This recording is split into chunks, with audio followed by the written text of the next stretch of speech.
মোহন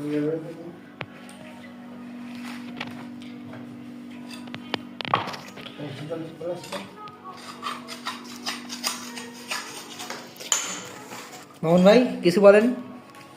বলার হলো আমাদের ব্যাচেলার লাইফের পাকশাকের একটা অ্যারেঞ্জমেন্ট ছিল চুলা। তো চুলাটা ছিল আমাদের আর এক রুমমেটের বড় ভাই সোহেল ভাই।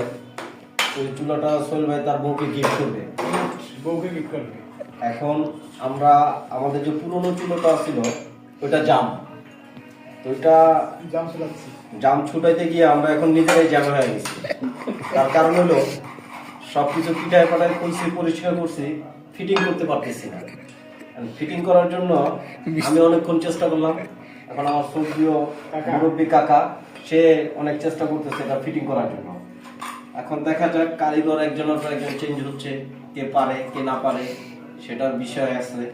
আর এই চুলা যদি ফিটিং না হয় কালকে খাওয়া মনে হয় বন্ধ থাকবে, আর নয়তো নতুন একটা কিনতে হবে। এখন দেখি অপেক্ষায় কতদূর আপনি আছে।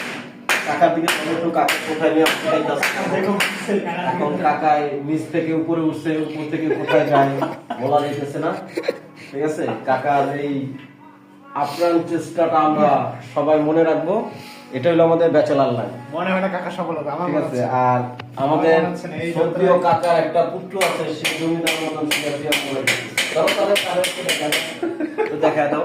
এই হলো আমাদের ব্যাচেলার লাইফ, ঠিক আছে। এই সবাই মিলে কাজ করতেছি, দুঃখের ভিতরে সুখ আছে, সুখের ভিতরে মজা আছে, মজার ভিতরে হাসি আছে। কিন্তু সমস্যা একটা, এখানে বিবাহিত আছে অবিবাহিত আছে, সবাই আমার ব্যাচেলার, ঠিক আছে। বিবাহিত কিন্তু বউ নাই, ঠিক আছে। এই হলো আমাদের ব্যাচেলার লাইফ।